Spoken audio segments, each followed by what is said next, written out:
Hello YouTube, this is my first ever video essay, and I've always wanted to make one, but I've always been too scared to put myself out there. But after making this one, I've learned how possible it is, and I do want to continue making videos like this. I honestly don't care if you like or subscribe because I'm just doing this for the love of the game.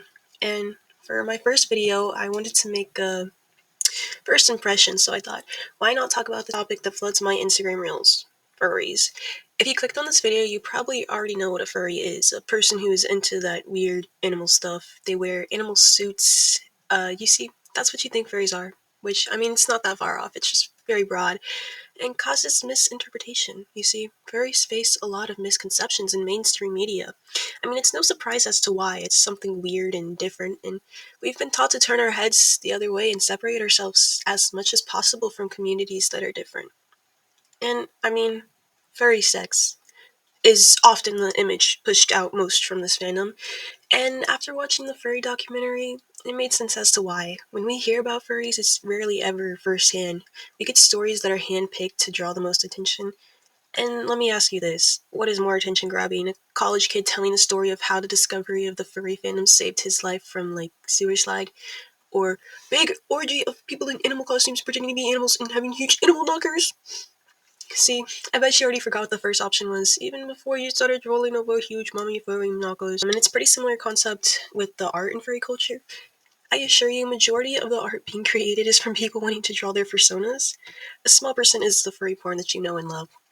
But you aren't here to hear about furry porn. You're here to hear about how furries became so weird and sexual. Because the furry fandom didn't just spawn out of nowhere. And it's not like it came from a specific series like the Marvel fandom made up of people who collectively like Marvel. The community does refer to their niche as being a fandom. They are a subculture that is centered around anthropomorphic animal characters according to its Wikipedia page, which, in case you don't fully know what a fandom is, it is a group of fans towards a particular niche that is regarded collectively as a community or subculture. Now, let me ask you this. What do fans and fandoms love to do more than anything in the world? Get together to connect over their common interest.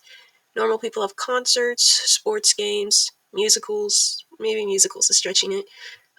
But us geeks, we have this thing known as cons, short for conventions. According to the Cambridge Dictionary, a convention is a large formal meeting of people who do a particular job or have similar interests. So in the geek community, cons are full of people who enjoy sci-fi, anime, cosplay, video games, and I could go on honestly, but I believe this con culture started around comics, which is also where furries come from. So way back in the 80s, the furry fandom we have now was already brewing. Now, if we're talking about the very origins of furries, it would have to go back hundreds of years. Humans always seem to have an interest in giving animals personified features and human wisdom, but thanks to the spread of sci-fi conventions, now people everywhere were meeting over their shared interest, one being anthropomorphic characters. But even before people were sharing this interest, there already existed these characters in mainstream media, such as Disney, with characters like Mickey Mouse and Robin Hood. These characters were known as funny animals because of the satirical setting of an animal engaging in human-like behaviors. In 1984, a comic book would be released known as Omaha the Cat Dancer by Reed Waller and Kate Worley. It was a culture-shocking comic that combined eroticism, drama, and anthropomorphic characters. What made this different from other anthropomorphic material that came before it was that it wasn't targeted towards kids. It was made for adults, and it explored adult content. The furry scene was growing so huge that the sci-fi con people were like, hey, it's great you guys have this community and all, but could you branch off to your own con?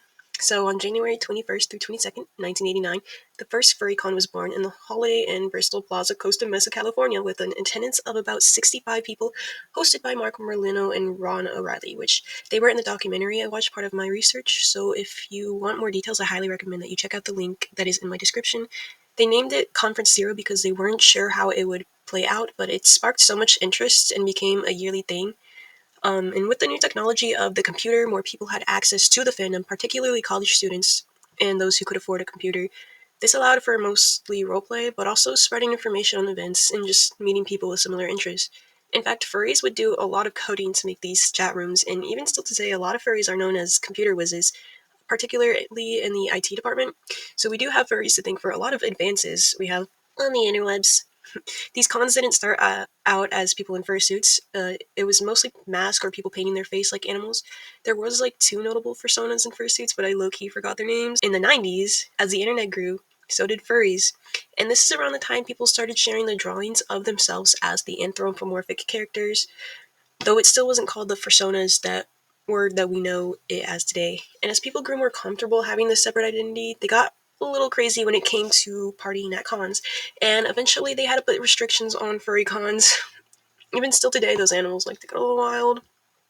However, this separate identity does play a huge role in the furry fandom. It is what makes the furry fandom so special to those a part of it. They are free to create a whole new version of themselves, the best version of themselves, and I think that's beautiful. However, on October 30th, 2003, CSI released an episode negatively portraying furries as some kind of fetish fandom featuring a furry orgy. This would be the catalyst for the misrepresentation furries face today. It was the public's first impression of furries, and the consequences still linger on today. It was so bad that people were getting fired from their jobs because it was like, oh, you go to these parties? That means you engage in all of its sinful acts. And even inside of the furry fandom, there was hate being spread. A group created in 1998 known as the Burned Furs was a furry reform group that got its name from feeling their reputations were burnt because of the fetish image that was portraying them. They wanted to change this, and that meant that they wanted to push out the degenerates and cleanse the furry fandom. Of course, this only got worse as the outside hate grew, and they would even participated in homophobia, according to the furry documentary. The main furry philosophy was that furries were a very human thing, and in other fandoms, sexuality was explored, but it wasn't a problem until it was furries, which, again, was a large queer population, and that definitely was where a lot of the hate and sexualization came from. This caused people to be more secretive about their furry life, which was already a thing because of it being like a separate identity, but the furry life never died. There was still conventions and get-togethers, and with the ability to post art online, the fandom became more accessible. I was a part of the Percy Jackson fandom, and the more I researched, the more I realized how similar furries are to any other fandom. There's a huge art movement in every fandom with fan art that I love having art be spread like that. It's what got me into drawing, and many people can say the same. People just draw what they like, and of course there is those types of arts that exist, but I mean, that exists for literally anything. Rule 34. There's roleplay, dressing up as someone else, connecting with people over common interest. It's all the same. And that's why I'm commenting on furries in the first place. There's so much hate and bullying placed on this group because people don't understand it and people don't like what they can't understand. I loved hearing the stories of how being a part of this community has helped so many people who felt like outcasts find a group of people who accept them. And that's the thing with most furries. They are the kindest souls out there, and you don't even have to be a furry to feel accepted or welcomed by them. They just love to love. But now we're almost to present day, and I think it would be fun to talk about my experience with furries. It was 2019. TikTok just took over Musically, and a shift in the Musically culture occurred as people began to make more comedy videos instead of lip syncing. It was beautiful. It was a community, and nothing was taken too seriously. It was all for laughs and giggles, and people created content because it was fun to create. Now, who do you think's the target of homemade comedy skits? Teenage boys, gamer boys specifically. Now, gamers have a lot in common with furries, and if you know, you know.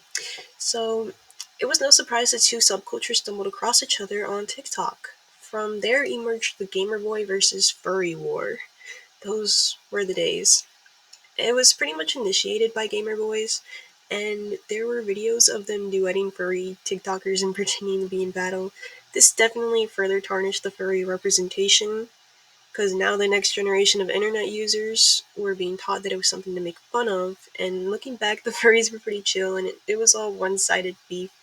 Then again, to own a fursuit, you are probably an adult based off of how expensive they are, and the gamer boys were just middle schoolers and high schoolers.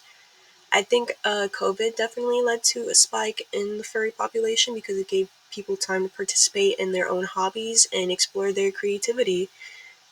Then they kind of disappeared back into their own subculture corner for a few years until now, where they are all over Instagram Reels and TikTok, and there's still a lot of hate, but I'm definitely seeing a lot of people being more open-minded to furries, even finding it cool or interesting. They are definitely humanizing furries more. And I get that can be hard when they're behind a mask and a screen, but at the end of the day, they are still people. So go hug your furry huzz, and tell them you love them. And that is it for today's video. My Adderall has made me too hyper fixated on this, but if you enjoyed, let me know. And again, this is my first video. I say it wasn't perfect, but I mean, we all start somewhere. I hope this becomes something I do often because I really enjoyed working on this video. I have just always been scared to put myself out there, but yeah, I'll see you in the next one.